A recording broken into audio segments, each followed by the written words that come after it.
Hey, what's up, everyone? This is a quick review of the new Kindle Paperwhite 4 2018 version by Amazon that was released a few days ago. And it should be called Paperwhite 4 because this is the fourth edition. I'm tired of Amazon calling it the all new Paperwhite. I don't know what's up with that, it causes confusion. So here it is, and my first impression is I'm not really impressed. Why? Because, first of all, this logo right here is distracting. They should have kept it black on black like the Paperwhite 3.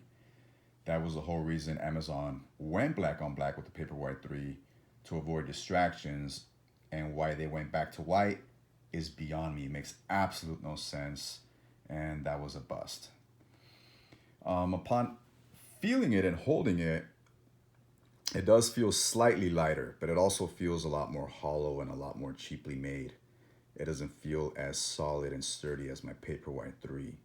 Also, the improvement supposedly is the flush bezel, which to me is not really an improvement. Why? Because I don't know if you can tell that smudge right there. It attracts fingerprints and smudges more so than my Paperwhite 3.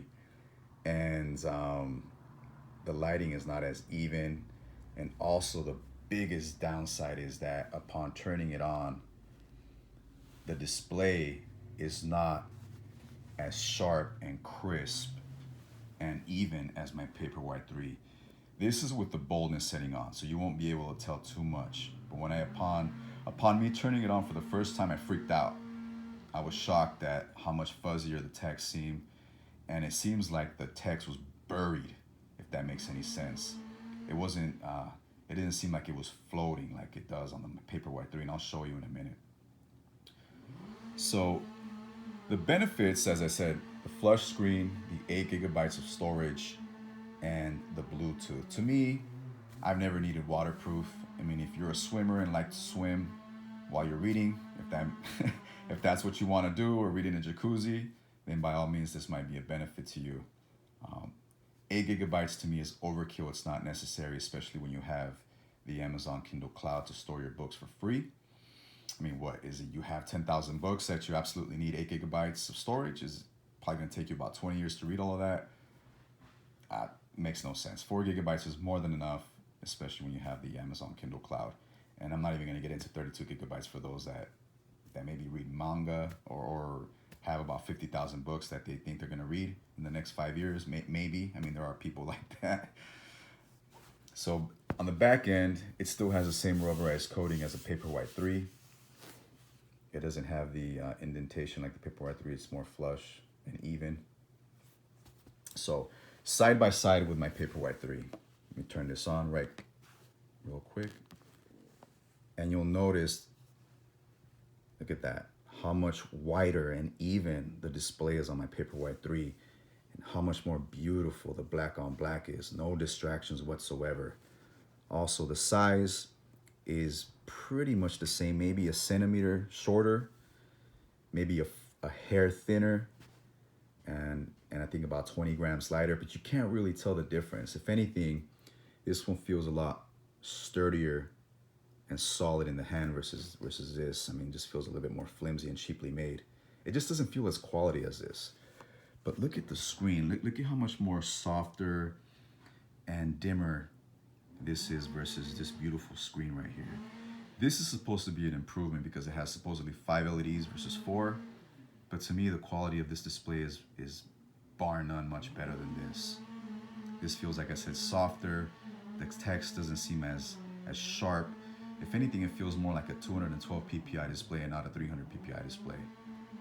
Like I said, this is with the boldness setting on, which you'll definitely need if you have this new Paperwhite. So do I recommend it?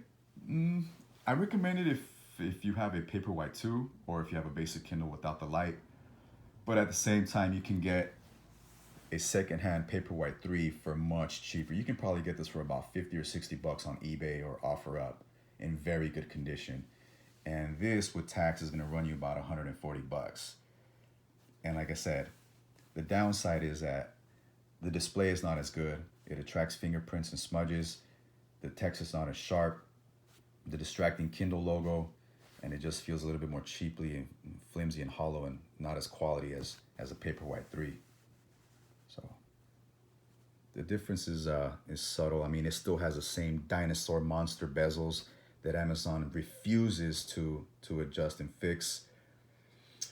The things I would have liked to see, the real improvements, because to me the improvements that Amazon is touting are gimmicks. 8 gigabytes is overkill. It's not really necessary. The flush bezel, to me, it's not really an upgrade, and the Bluetooth is not really necessary. I do all of my Audible and all of my other stuff on my smartphone. To me, would have been absolute crucial to do is offer page turn buttons, offer comfort lighting so you can read in the dark, and you can adjust your lighting for a little bit different tone. That's, to me, is absolutely beneficial. That Amazon refuses to do that. Even the Barnes and Noble Nook Glow Light 3 has that. They only charge you about $99. They have page turn buttons, a superior infrared screen, and comfort lighting. And yet Amazon is charging you $250 for the Oasis that doesn't even have those features. I don't know what it is with Amazon, but they refuse to do it. Those are things I would have liked to see. Those two things, page turn buttons and comfort lighting. So overall, I'm not really too impressed with this Kindle Paperwhite 4. Like I said, I only recommend it to people that don't have a previous Paperwhite. And even still, I recommend getting a secondhand Paperwhite 3 for a lot cheaper than this.